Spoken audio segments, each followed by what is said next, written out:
All right. Again, I see that some people are still coming. That's totally okay. Again, my name is Damon Lucas. I'm with Penn State's Office of Student Aid. Today we have our office as well as the Office of the Bursar. We're going to go over financial aid and billing for new students. Just some quick housekeeping to do stuff. So this meeting will be or this webinar will be recorded and will be posted sometime early next week. You will get a link when the webinar is live and it'll be posted to our YouTube pages. During this presentation, we will have a Q&A section going on along through the things. So you're welcome to type your questions in through that chat, and then we'll do a live portion towards the end if there's some time at the end. During this, again, just put your questions in the chat. We don't do like any of the raised hand stuff or anything like that. So just put your questions in the chat. Again, keep your mics off. I think those are all disabled, but keep your cameras, mics off, and all that. And just type in all your questions, and let's get started. So here's what our agenda is for today. Again, we have our section, well, it was as the bursar section. We're going to go over delegated access, understanding the financial aid offer, filling the gap between cost and aid, responding to your line path to-do list, satisfactory academic progress, and remaining eligible for aid sources, Office of the Bursar information and updates, and again that live Q&A portion with the office of our office and the Office of the Bursar. So first, we're just going to show you what our student aid website is. So this is a great resource if you have not looked at it already. We post a lot of stuff. Oh, they have a lot of information on the website, so definitely give it a look if you have not done so. This is filled with how aid works, all the types of aid. There's links to all the scholarships, any scholarships out there for you. We also have links if you're interested in your academic colleges, their scholarships they may have. There's links there. Applying for financial aid, managing your financial aid, any resources out there we have. Um, Frequently asked questions and all that, as well as cost of attendance and our contact information. So again, if you have not, definitely recommend going to the Office of Student Aid website and giving it a gander because there are a lot of helpful tools out there for you. So delegated access. First off, here's the tutorial on how to do so, but we're going to show you what that looks like next. So first off, here is what delegated access is or how to grant it. So this is you log into LionPath and go under My Information, and then you'll scroll on to the bottom left-hand corner where it says Grant New Delegate. And then you'll follow the instructions that are listed there. You'll include the name and email that the person who you are granted delegate access to. Whenever they call into the offices, they'll just say their name, email, and then they'll use the student's information as well. They right here on the right-hand side, the things that are starred are the things that we recommend through our office. First, you want to select financial aid, select my grades, my holds, and then the to-do list as well. That way, you as a delegate can view those items, and that way, if there's ever a question of what's on the to-do list, you can see it. The my grades is important because that's how you are eligible to, like, you can see the students' grades and some other stuff as well. And financial aid's office is important as well.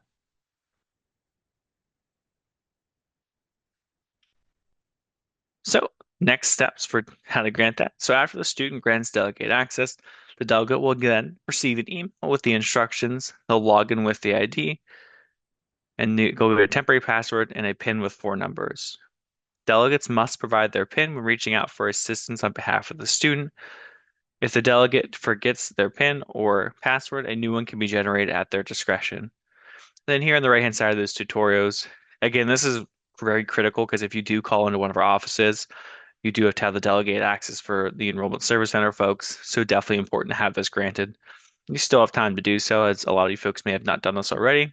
But again, it's just going on to that My Information section, going to the bottom left-hand corner where it says Grant Delegate Access, and then following through the steps there, and then following the instructions afterwards. So definitely, if you have not done so already, students, it is important you grant someone who, if your parent, guardian, whoever is going to contact our offices and one of the offices to have this done. Next, we'll go over accessing and understanding the financial aid offer. So we did do a webinar on this previously, so we're not going to really go like extremely in depth on this one. But if you want to go look at that webinar and go online, here's the link to do that as well. That's a great resource out there for you. This would be kind of a quick dive into that portion, so we'll show you what some of that looks like. So first off, here are the instructions on where to find your financial aid offer. These are emailed to the student. So you'll log into lionpathsupport.psu.edu. You'll select your login, students, faculty, staff login. You'll then click on the My Finances on the top right-hand side, financial aid on the left hand. Then you select 2026 if you're in the summer and 2027 if you're for fall and spring. And you'll then select Click View or Detail. On this, you'll see an estimated cost of billable and non-billable expenses, and this will include any aid available to the student.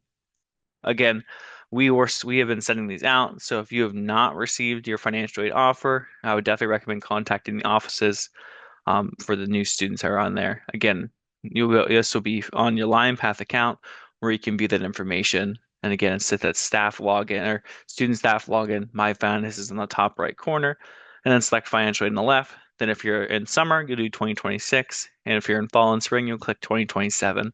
Then view award detail. So again, there we did a previous webinar on this one, so this one could be a quick glance at this one, but this is one of the more important sections to look at. So this is your estimated payment to university. So on this will have your estimated billable expenses, which would be your usually generally tuition, housing, and any fees there. This will have any estimated grants and scholarships, and if you have any loans out there, it'll have your estimated loans as well. If you apply for a loan later in the semester and have that taken care of, that will also show up on this page as well. But the important number I want you to look at is the total estimated payment to university at the middle of the screen. So there again, that's after using the grants and scholarships. And there you have on the right-hand side of that screen, you have your total for the semester. Again, this is on the aid offer itself. This is towards the bottom of that aid offer. So this is a very important section to look at. If you're ever wondering what your cost may be, this is a great section to look at. So definitely, if you have not done so already, take a gander at this one and review it. And if you have questions, please feel free to reach out. So next, we'll go over filling the gap between cost and aid. Here we have our financing strategies. So definitely, if you have not done so already, give that a look. Again, there are a lot of great resources on the student aid page. So definitely look at that if you have not done so. So first, we'll go over scholarships within the university. So funding has been allocated for summer 2026 and then fall 26-27. Again, Penn State does not negotiate awards or aid offers, so there's no negotiation within that process. We do not match aid offers from other universities. We unfortunately do not do any of that one. If you're trying to look for your scholarships, these are some good places to look. Always recommend looking through your academic college or your campus website. For the academic college, again, if you go through a student aid page and click on that scholarship section, if you scroll down, I think it's towards the middle of the page, there is all the academic colleges listed there. And if there are any applications, it'll say the deadlines for those. So definitely, if you have not done so already, look at those for your upcoming semesters. As again, the timelines has passed for those current first year ones, but these are great ones for your great information for your continuing student stuff. There, you also want to make sure if there's any eligibility criteria you need to meet. When you're doing these, definitely talk to the folks in your academic colleges, or if you're from one of our Commonwealth campuses, go to their campuses page as well and talk to those folks and see what's all out there. We have institutional scholarships, and there's also administrative unions at University Park. Again, all that information can be found on our studio website. Get that scholarship section as well. So if you are doing scholarships from an outside or external resource, here are the search engines we recommend from. Again, these are all free. Then we do not have to pay for any applications. These are just some extra resources out there. Some of you may have utilized these already. Some of you may not. It's never too late to start searching for scholarships. So definitely take some time. I like to say check those websites every couple of weeks. While over the course of the summer, you may have some more free time. So definitely allocate some time to that.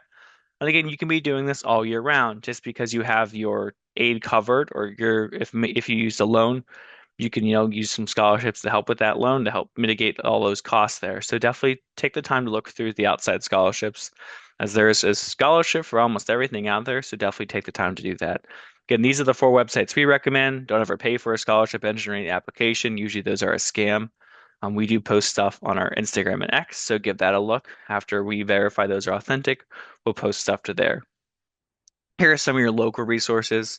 You can use local clubs, including Rotary clubs. If you are working, definitely check if your employer has something. If you're like, For example, if you work at Sheets, when you're familiar with that one, they offer, I think, tuition assistance after, I think, 6 months of working there.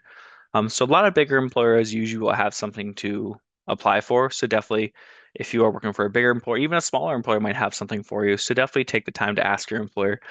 Parents, check with your employer as well. Some of them may have something you can use. So definitely take the time to do that. If you are still in high school, if your school year is still going on, I know a lot of graduations are done, but if your high school is calendar year still going on, if you have not done so already, meet with your guidance counselor and see if your high school has anything to apply for as well. Definitely, again, when you're looking at the outside scholarships, use anything like your clubs, stuff like that. Those often help you out as well. So definitely look into that too. And you can look at the website called Raise Me, and that's for micro scholarships. If you're not eligible for it, you're not eligible. But definitely take the time to look at that one as well then. Next, so here are the three big loan options. So you have your federal, direct, subsidized, and or unsubsidized loans. These are in the student's name, automatically considered with a fast fund file. These must be accepted in line path, and then they are a 6 month grace period for a payment. That's 6 months after the student is no longer enrolled, or graduate, or which is 6 months after a student's no longer enrolled in an academic university. Next, you have your federal direct parent plus loan. In the parent's name, as the loan mentions, must complete the FAST application. This loan is automatically accepted for you after completing or Parent Plus loan master promissory, and then during this process, you'll choose up to three repayment options there. Lastly, you have your private educational loans. This is in the student's name with an eligible cosigner. This one, unlike the Parent Plus loan, must be accepted in line path, and this is typically paid after a student graduates or is no longer enrolled. Again, here's just some more information on these loans. So again, first, that direct subsidized and unsubsidized loan. To be eligible, you must complete a FAFSA application. There are two requirements that need to be done after you accepted it. You must complete a master promissory note, and as well as do your loan entrance counseling. Again, these funds will not disperse if these two items are not complete. So definitely complete those if you have not done so already. This is very critical because again, these will not disperse if they're not completed. These will show on your line path to-do list, but you can also go out to complete them now if you have done so, if you have accepted those loans. Again, you're not required to accept loans, but they are a resource out there for you. Loans can be accepted in full, decreased, or declined. If a loan is declined and needed later, you're like, hey, I need those funds, just reach out to the office and we'll have those reinstated for you. Again, they are loans, they do must be repaid. Next, we have the Parent Plus loan. So again, a FAFSA must be on file to use the Plus loan. Application, approval criteria, and terms are available at studentaid.gov.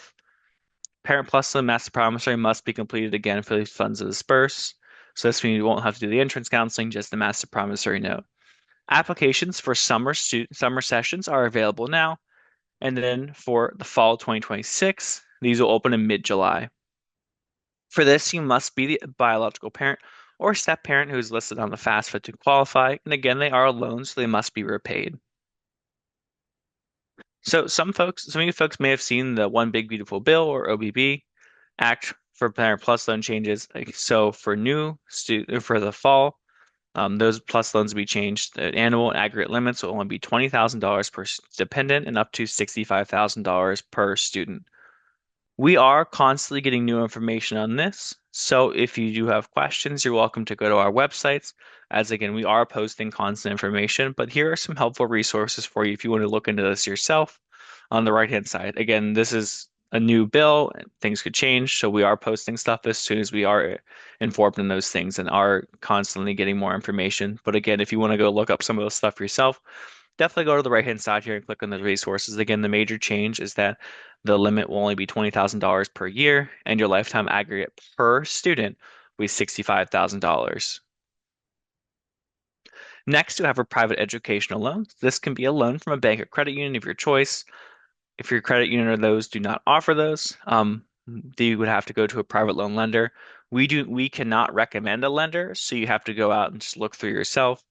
You can just Google private student lenders or whatever your preferred search engine is. When you're looking through those lenders, compare interest rates and repayment options. Don't just pick the first one that comes up on the list. Take the time to look through those because there might be additional benefits. For example, if you have auto payment on your if you have auto payment on like the payments that are due, you may, get a slightly lower interest rate. So definitely take the time to look through all those lenders and just see the options there. Again, applications are available now for summer session starts, and then for fall and spring of 2026, those will open mid-July. Private loans are typically in the student's name with an eligible cosigner. Then you can use a combination of the PLUS loan and private educational loan. Again, this is a loan, so the resource doesn't need to be paid back. And this, unlike the Parent Plus loan, can be used up to your cost of attendance. So this is our PA state grant over. So just some quick tips. So FIA is moving to the grant test system starting summer 2026. Eligible students will receive information from FIA to create a grant test account to manage PA state grant information and eligibility with FIA. So be on the lookout if you are um, looking into this. Be on the lookout for any information from FIA. PA state grants funds are generally an outside grant aid, and that does not usually come into by the billing due date set by Penn State. So often these funds will come in later in the semester, so don't rely on these funds being available when the bill is due. It'll show on the account, but the funds themselves won't go through. So that's something just to be wary of with the FIA funds. So again, they may have to find temporary financing strategies for these if you're counting on those funds coming through to meet the bill dates as well, or non-paid bill expenses. Here on the right-hand side, then you have your FIA contact information. So I'll pause there so you can get a quick glance at that. Next, things that can hold up successful disbursement of aid. So again, as I was mentioning here on the right-hand side, you see, some of you folks may have this final high school transcript on your to-do list already.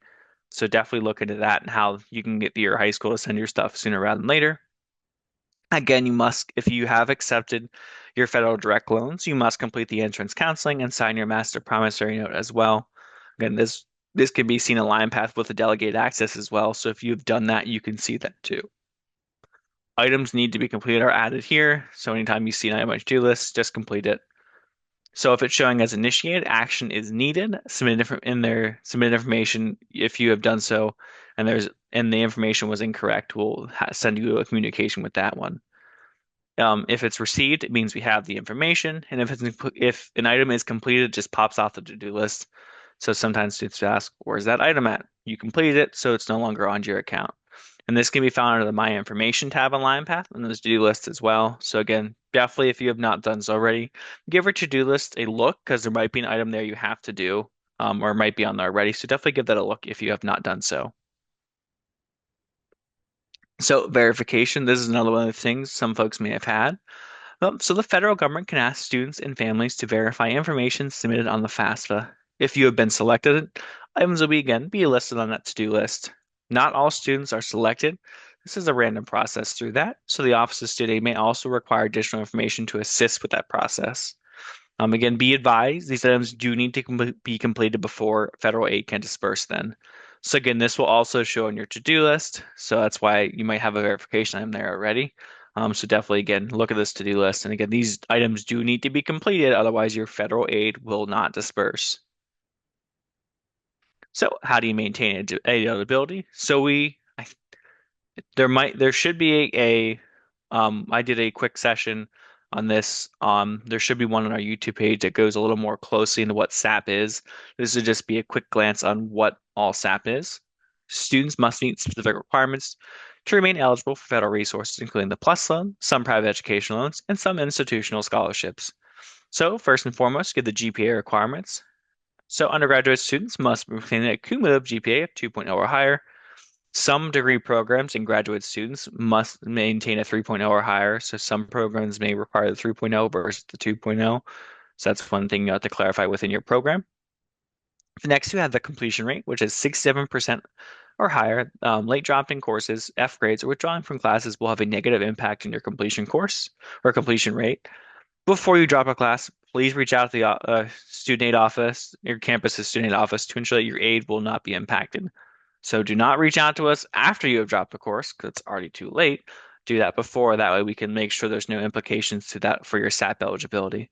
And lastly, you must complete your degree within 150% of the published credit limit. So this is the high fear must be completed within 180 credits or less. Next, we have SAP communications are sent to students, or communications are sent to students with SAP specifics.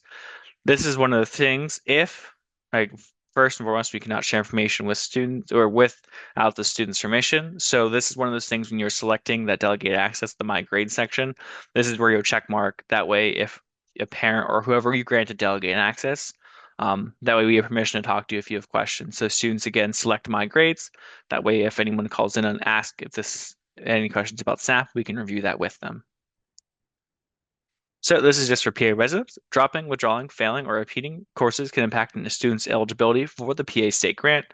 Here, there's requirements. You must complete 24 credits for a full-time grant or complete 12 credits for half-time grant. If you have a PA state grant, again, it's always good to reach out to us if there's any changes there. So definitely reach out to us if you have questions on the eligibility as well too. So how do we communicate? Some of you may have gotten emails already, but here's how primary where communications will go. Many offices, including the Office of Student Aid, will email or use LinePath to get in touch with you. Please pay close attention to holds, to-do lists, milestones, communications, and emails. It's important to monitor LinePath and your emails. And not all folks check their emails, but here's a good life lesson to definitely do that now because a lot of stuff goes to your email. And this will then go to your Penn State email as well. So make sure there's no outstanding tasks that may delay the processing of your financial aid, and they may push back. There might be some issues with that one. So again, always be checking your stuff. Important tip there. Just our quick summary. Again, grant delegating access to a parent or guardian who may be calling on your behalf. You can accept your loans on LinePath now. So if you've not done so and plan on utilizing those resources, definitely go and accept that. Quick tidbit, scholarships, grants, and the Parent Plus loan do not need to be accepted. They will automatically be accepted for you. Please complete that master promissory loan entrance counseling if you have not done so already. You can go to that via studentaid.gov or go to your LinePath to-do list. It'll be on there as well. Dropping, failing, and withdrawing from classes can impact your eligibility, aid eligibility, or SAP. Again, watch out for your student account statements and due dates, and please keep a close eye on your LinePath and email. If you have questions about financial aid, I'll give a couple seconds to look at our QR code and how to contact us. Again, our website is a great resource out there, so you have not done so already. Again, just go give it a look. It's out there for you to look at. All right, next, we're going to shift on over to the billing information of the Office of the Bursar, and that'll be followed by a live Q&A session with the Bursar. So I'll give it over. I'm going to stop my screen share and give it over to Sandra, and she'll take over the Bursar section. Great. Can somebody confirm that you can see my slides, please? Yep, we can see it. Thank you. Thank you, Damon. Thank you for being here this afternoon with us, learning more about student finances and the student account at Penn State. My name is Sandra, and my colleagues and I will be sharing information about the student account and billing and payment, and I will go over that. I want to mention that the information that we are sharing this afternoon, just like the Office of Student Aid, is available on our website. And so I encourage you to spend some more time going a little deeper into the information that we will be sharing with you today. The Office of the Bursar at Penn State oversees and manages all aspects on the student account, including tuition, billing, mandatory fees, payments, financial aid posting, and refunds. We do this for every student at every campus. It's a centralized system, so we do it for everybody. For today's presentation, we're going to cover authorized user access, billing information, payment options, refunds, external awards. I want to mention that in our website, we do have a section on new students, and we have instructional videos that you can watch. And so you can see step by step how to do some of the things that we're going to be covering here today. And so let's start with authorized user access. So you heard about delegated access. This is separate and is to access the student account. So by federal regulations, we can only speak to the student and the designated individuals as authorized users on their student account. And so the student can do this in LionPath. I will go about how to do that. And there are two options how to do that.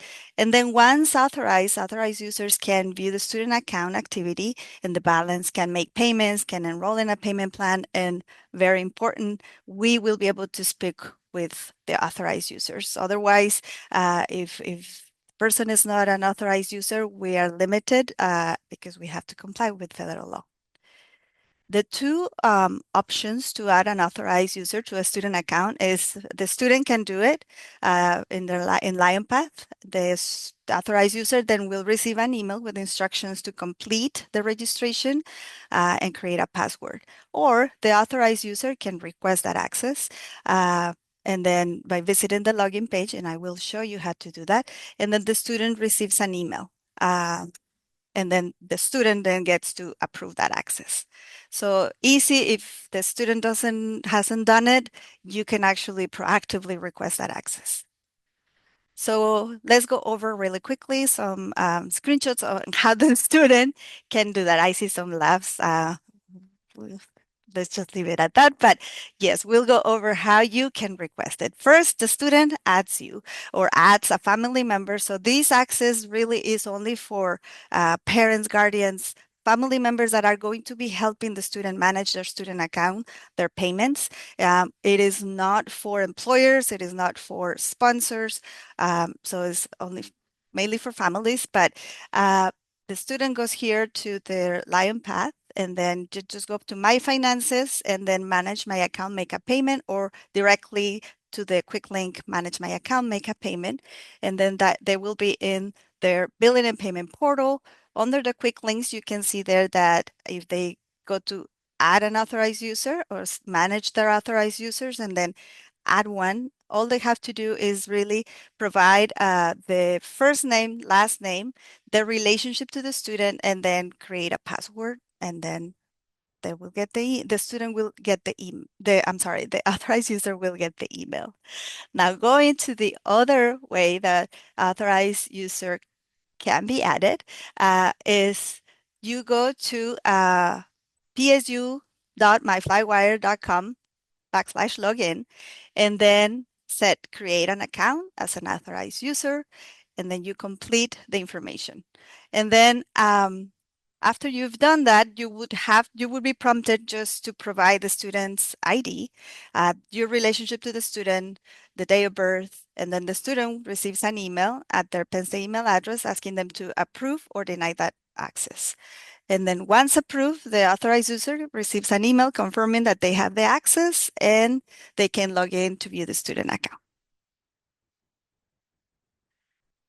Okay, let's see. Yes.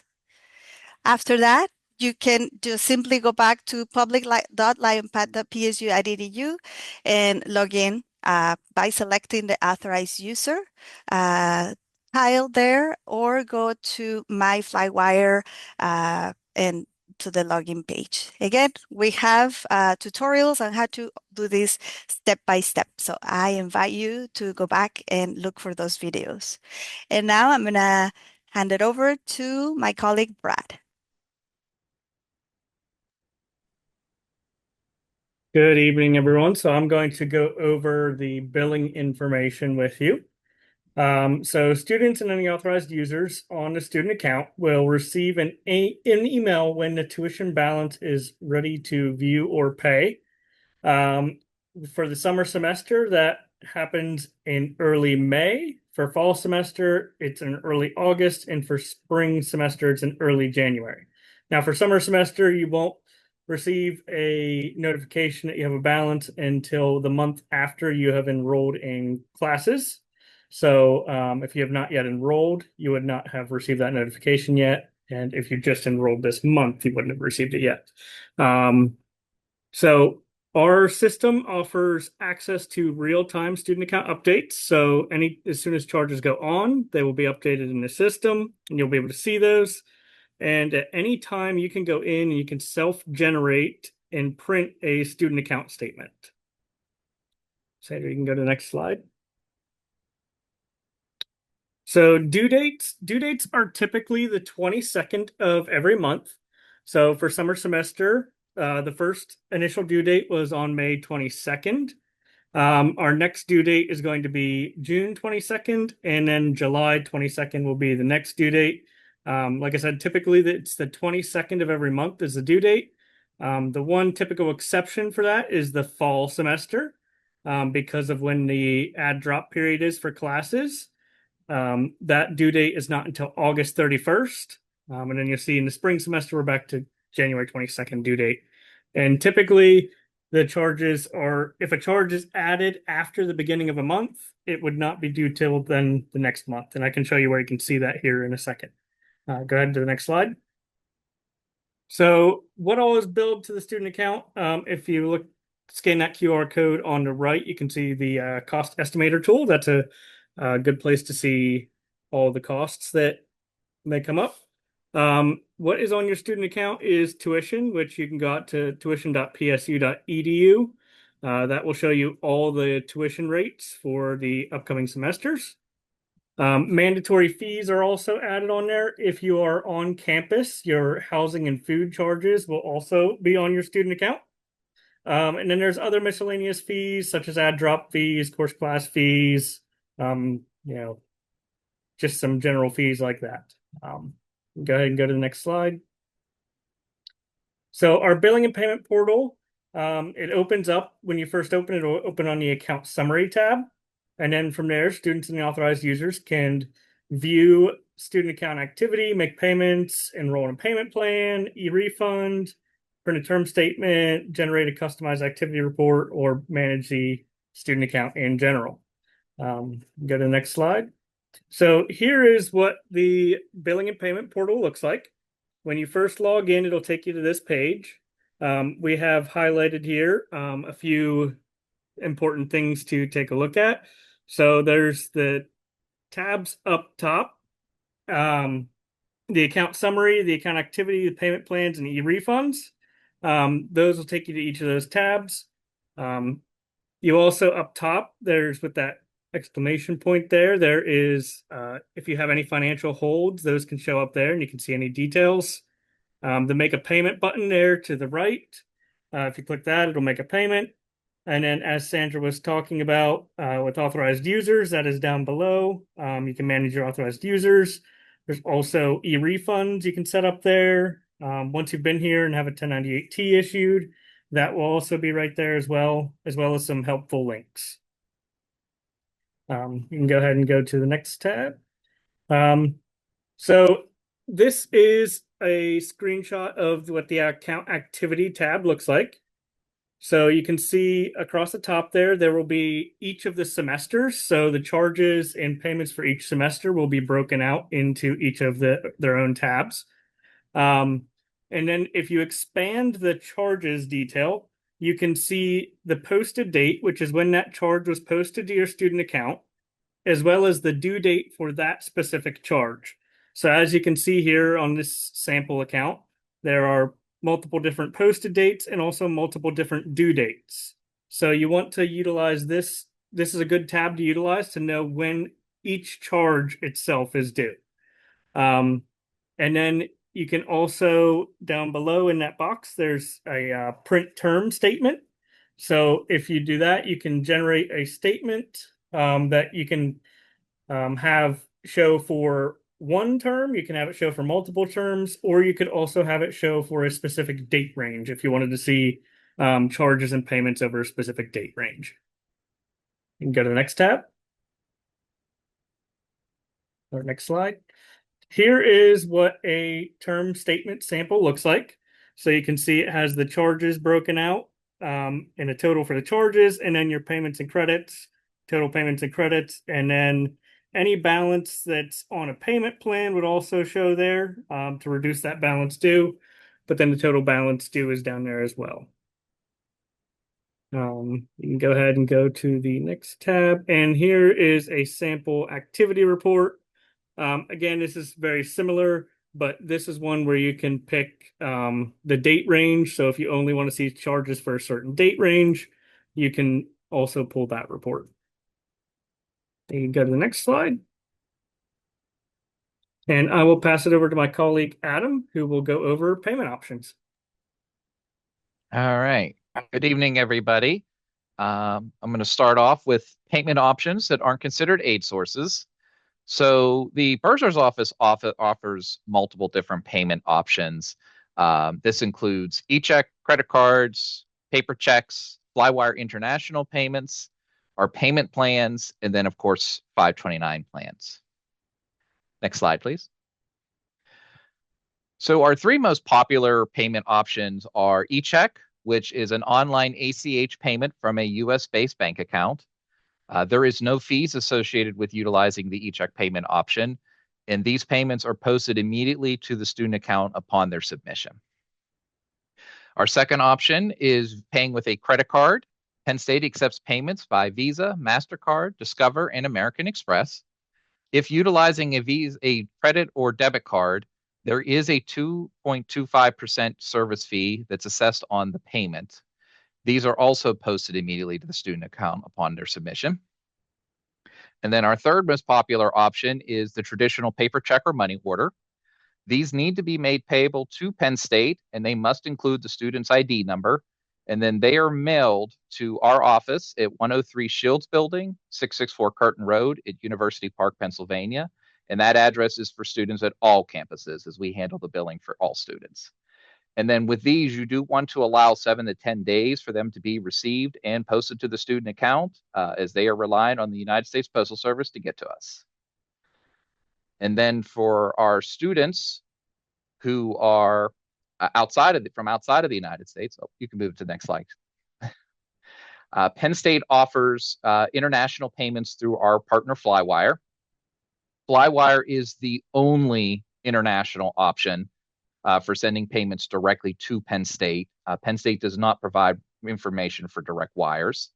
Flywire has businesses in multiple countries, up to 240 currently, and has the ability for you to be able to pay them locally and also have press price guarantees. Next slide, please. All right. And then, of course, Penn State also offers a payment plan every semester. During the fall and spring semesters, we offer a 4-month payment plan, which for the upcoming fall semester, the payments would be spread across August, September, October, and November. And then in the spring, they're spread across January, February, March, and April.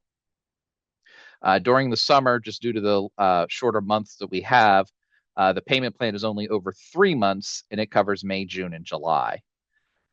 You must enroll in the payment plan every semester that you wish to utilize it, and there is a $45 sign-up fee that is payable at the time of enrollment. The installments themselves are set up for automatic payments, and they will typically come out on the 22nd of the month. They will follow the same due date schedule that Brad talked about earlier. Students and our authorized users are both eligible to enroll in the plan. You can only enroll in the plan online, clicking that payment plans tab, as Brad had showed earlier. And the only payment methods that the plan supports are e-check, credit card, or the international payments through Flywire. And as I said earlier, the plan does require the use of automatic payments. Next slide. So if you were to click on the payment plans tab now, well, actually, this is a slightly older version. The payment plan offer just appears to students and authorized users. It will show you how many months they're in the plan. So this was an example that was actually from May. This plan offer has since expired. So if you were to go there now for a student who's enrolled in summer, you would see a 2-month plan instead. But you're able to just select the plan. And the next slide, please. And you would provide information such as the payment options and set up for the $45 fee. Once you're enrolled in the plan, the screen will convert and you'll be able to see more information about your payment plan. The payment plan does take into account any anticipated aid that is reflected on the student account at that time, and it will calculate that into the installment calculations. And then the payment plan will also periodically adjust throughout the semester to account for any balance changes. That's whether an aid source has been dispersed, the anticipated aid amount has changed, a student has added or dropped a class. It can go up and down either way. And when it does do this, it will notify you that it has rebalanced. But at the same time, you're also able to go into that tab.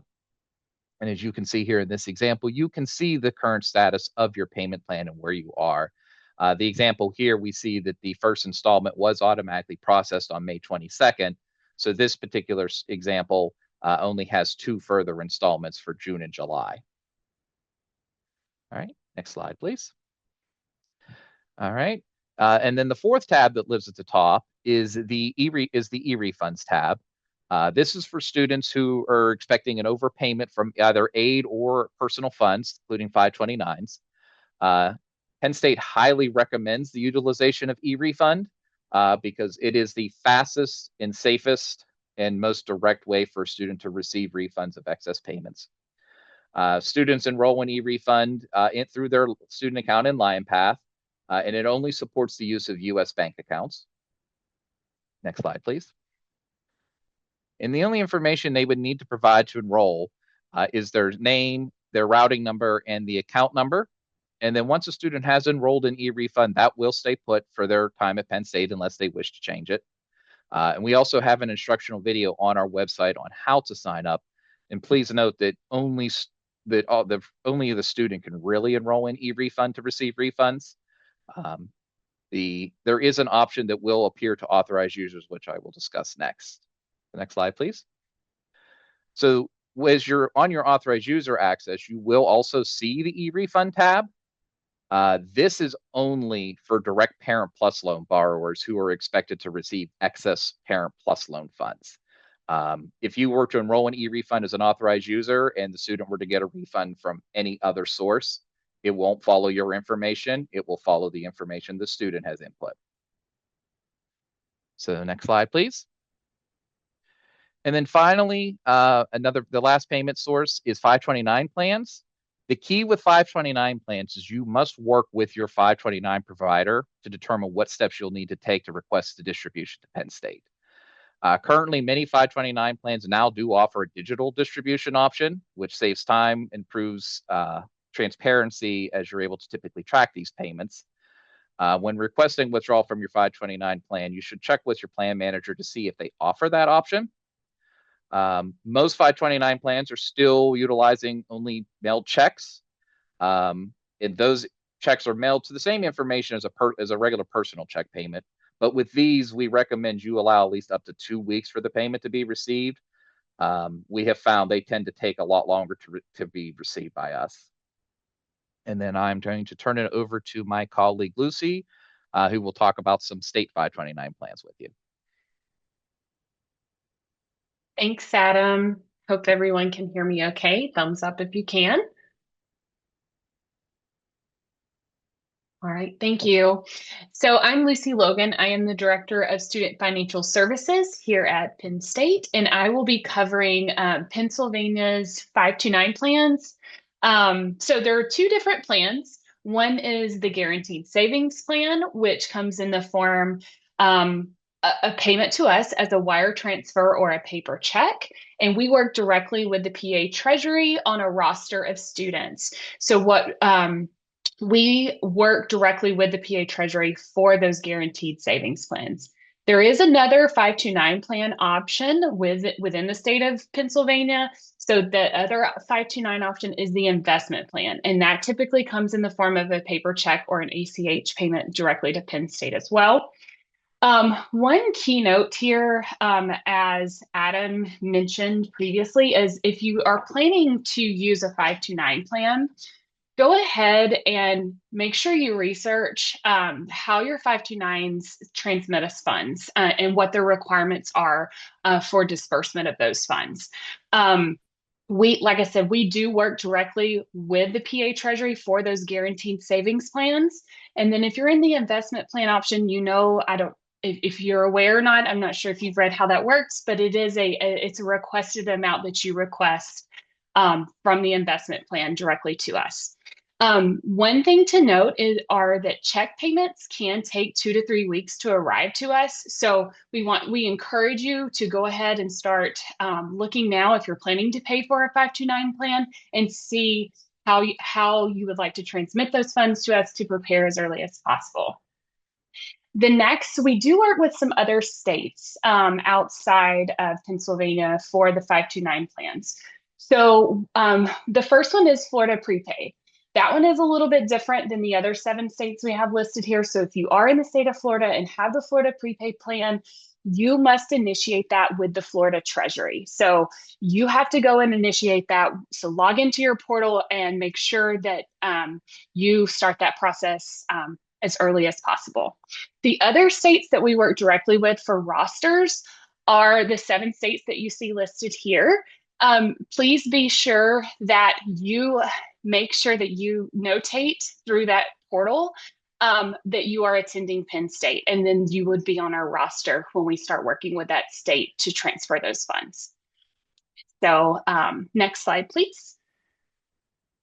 Okay, I'm going to move on to external awards and or external scholarships. We use that interchangeably. There's a few things to note here. Most of you, if you've been awarded scholarships from a local high school, local entity, and they give you a check, we encourage the check if they ask you. We encourage you that it is made out to pay the order of Penn State. If the student's name is on the check, the student must endorse the back of the check. We cannot do anything with it until the student endorses it.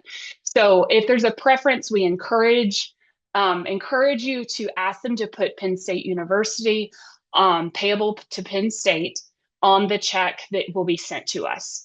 The address is located on the screen here for you for the where to mail them. We also have, if you are local or close driving distance or coming through State College visiting this summer and you have those checks, feel free to drop them off in Shields Building. We are the first floor of the Shields Building. You can come in and drop it off at our front counter, and we will be happy to get that on your account.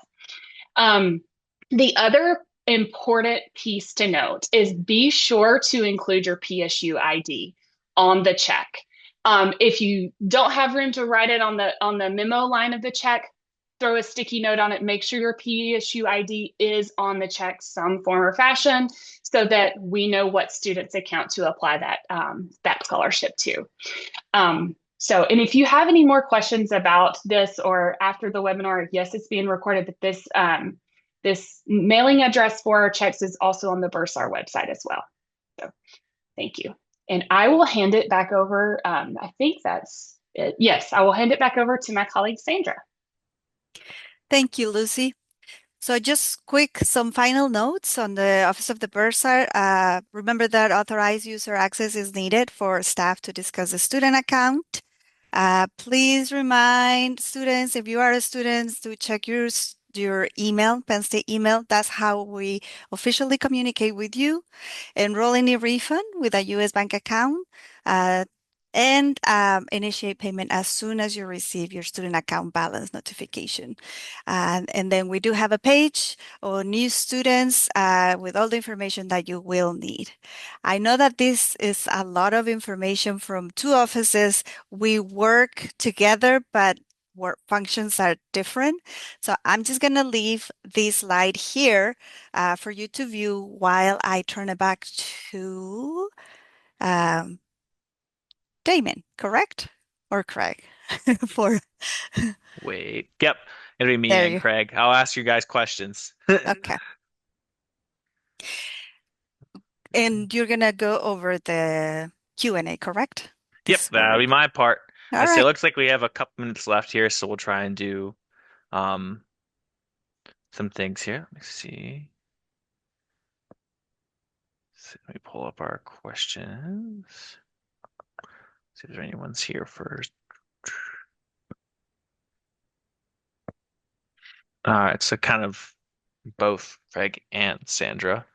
Um, so just to clarify, what are the 2 um things out there for students to grant, like delegate access, delegate or user, authorized user, correct? Yes. Yes. Authorized user for access to the student account and for us to be able to discuss the student account details. And then delegated. Delegated access. Yeah, Yes. delegated access for student aid. Yeah. All right, perfect. And then this would be for Sandra.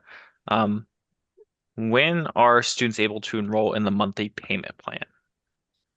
That's a great question. The and Adam, would you or I can the payment plan is offered, right, Adam?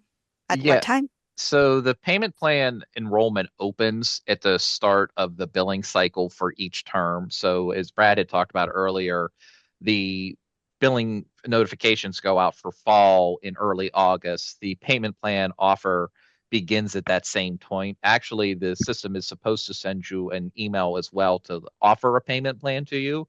But you'll be able to just log in and see the offer there as well. For the current summer semester, the enrollment has already started. So the 2 month version of the plan, since we've already passed the first installment, is already just out there. And then for spring, the offer would show up in early January. Thank you, Adam. And I'll follow up on that. Was there any fees involved in enrolling in the in with the payment plan? Yes, there's a $45 administrative fee that is paid. Mhm. Perfect. I see, Craig, there's a question on here about like the about the PA state grant. I saw it earlier. Um, just kind of touch on like generally when those come through, I guess would be the best one to ask that. Yeah, so the big thing to know about the state grant is that typically you want to not expect that money to be in before the bill is due. Sometimes those things are delayed. So we always kind of suggest you plan on, covering your bill without that state grant because you never know what might happen there. And then what happens is if the grant does come through after your bill is paid, that money can be refunded. At that point, it can be used to pay down your loans or used to save for other semesters, pay for textbooks, other things like that. So in terms of timing, it just really depends. The hope is to have it in there as soon as possible, but that's really controlled by FIA, so not really anything we have a lot of control over, unfortunately. I'm doing this one because I really like it. This is a great question. It was for new students at Penn State. Is there any support available, like financial advisors or advocates that can assist students with the paperwork? Whoever wants that one. Yeah, I think it kind of, I guess it depends upon what kind of paperwork you're talking about. I mean, we always have people you can stop in and visit the Enrollment Services Center. They do take in-person appointments. Um, we do have people in the office, myself, I do schedule lots of Zoom sessions where I can meet with families individually one-on-one. Happy to do that. So if anybody's interested in that, I will provide my email. My email is cmd99@psu.edu. But yeah, the Enrollment Services Center, their number is 814-863-0000. So you can always start there, and definitely somebody should be available to help assist you whatever you need. Great, thank Craig. And we get this question a lot, but I'll ask you again, Craig. If students are using their GI bills or anything, all the GI stuff, what office would they work with for that one?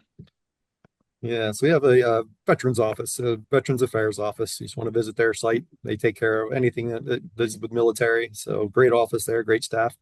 Just stop and visit them or email them, reach out. They'll take care of everything for you, make sure that you get everything set, ready to go. All right, perfect. And Sandra, I apologize if I missed this earlier.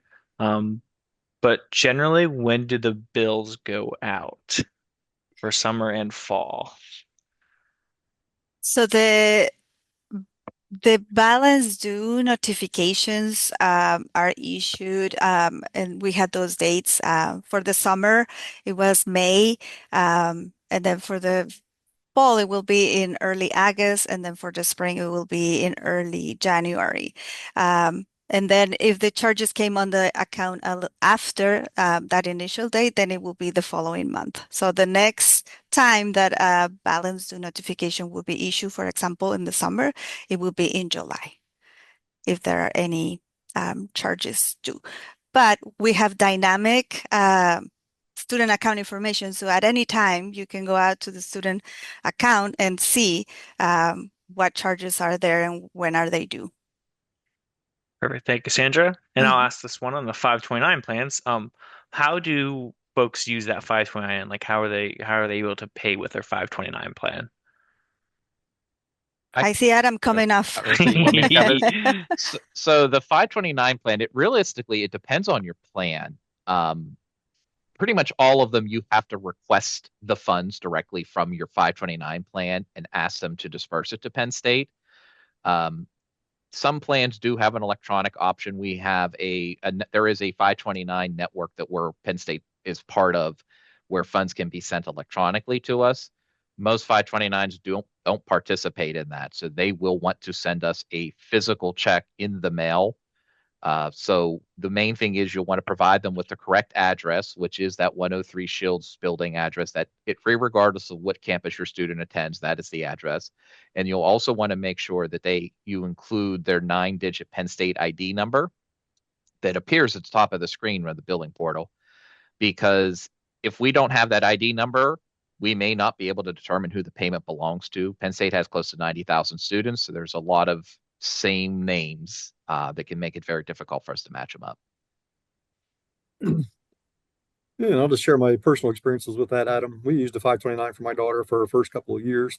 And same thing, they wanted to send a physical check. I knew it was going to take a lot longer. So we were able to work with them. They could deposit into my account personally within 2 business days.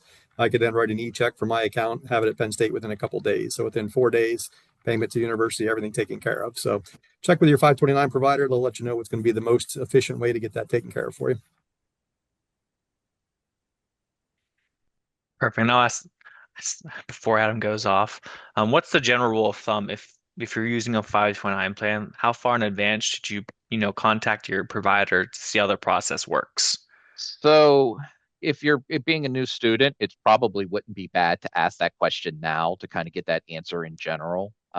Once you've kind of have that process established and the basic steps you need to take, we usually recommend requesting the funds as soon as you receive the balance notification. So that would be the early part of whatever month that it belongs to.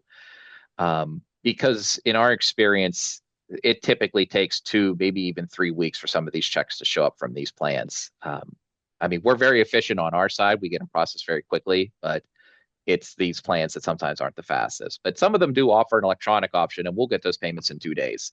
So it's really both ends of that spectrum. All right, perfect. Thank you, Adam. Looks like you have a minute left, so I'll see if there's another question here. Um, this is a great one for you, Sandra. I see this. It says the turnaround time from August 1st to August 30th payment deadline. Are they able to send the money in advance of the August 1st? Or So if they make the payment? the tuition is calculated actually, it will be calculated towards the end of July. So when you see that amount on your account, you can make the payment. Yeah, you don't have to wait until the 31st. Yes, if you want to turn around and pay right away, that is an option. Perfect. Thank you. So it looks like we're at 6:30. So we will conclude the live portion of this. Thank you folks all for joining us tonight. We greatly appreciate you taking time out of your busy evenings, afternoons, wherever you may be chiming in from. Again, this will be recorded, so you will get an email when this is posted sometime next week. Any questions that are there, I'll finish through. But again, folks, have a great rest of your night. And if you have any questions, please reach out to our offices.